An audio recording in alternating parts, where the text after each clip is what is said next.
You all might be familiar with the Infrastructure Act that passed late last year, but the awards that recently happened were actually not part of that. We're still waiting on those funds to come down. That probably won't happen for another year or so.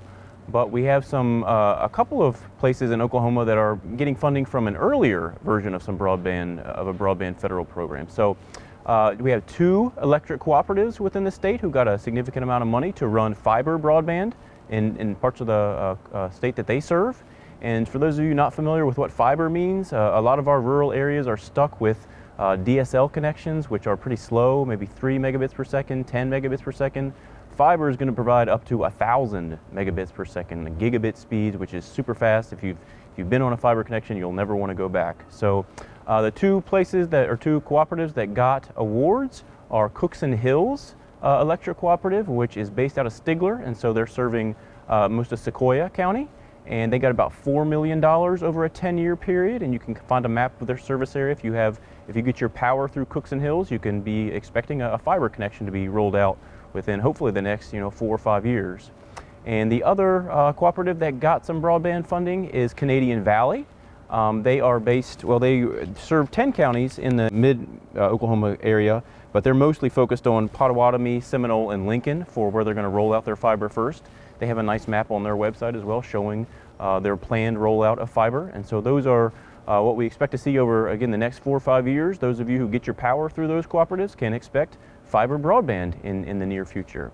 So that's the first broadband related story. The second one is an update on a program we call the Affordable Connectivity Program.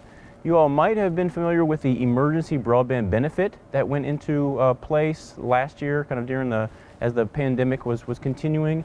This is an update to that, and basically it'll give you, if you qualify for it, up to $75 a month to pay for your broadband connection.